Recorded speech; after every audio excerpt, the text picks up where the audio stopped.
بسم اللہ الرحمن الرحیم۔ السلام علیکم ورحمۃ اللہ وبرکاتہ۔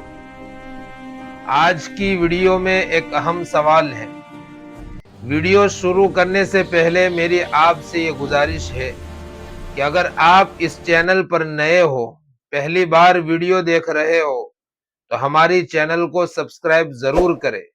آپ حضرات سبسکرائب کر کے اگر ہم کو موٹیویشن دیں گے تو ہم کو حوصلہ اور ہمت ملے گی، جس سے ہم کو اسلامک سٹڈی میں دلچسپی پیدا ہوگی۔ چلو ویڈیو شروع کرتے ہیں۔ سوال یہ ہے کہ قرآن کریم میں ایک سورت ہے جس کا نام ہے سورہ کہف، جس میں اللہ تعالیٰ نے اصحاب کہف کا واقعہ تفصیل سے بیان کیا ہے۔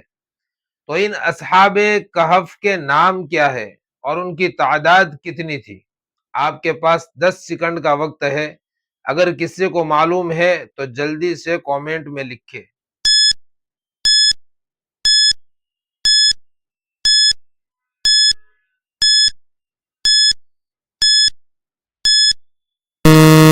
جواب دینے سے پہلے میں آپ کو بتا دوں کہ آج کی ویڈیو میں ان کی تعداد اور نام بتاتا ہوں۔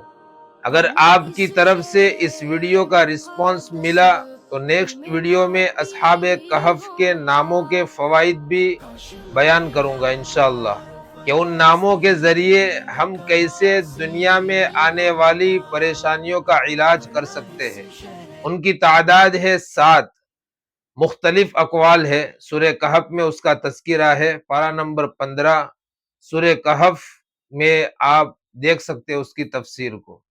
ان کے نام یہ ہے: یملی خا، نمبر 2 پر ہے مکسل مینا، نمبر 3 پر ہے کشفوتت، نمبر 4 پر ہے کشافت یونس، اور نمبر 5 پر ہے ادرفت یونس، نمبر 6 پر ہے طب یونس، اور نمبر 7 پر ہے یوانس بوس۔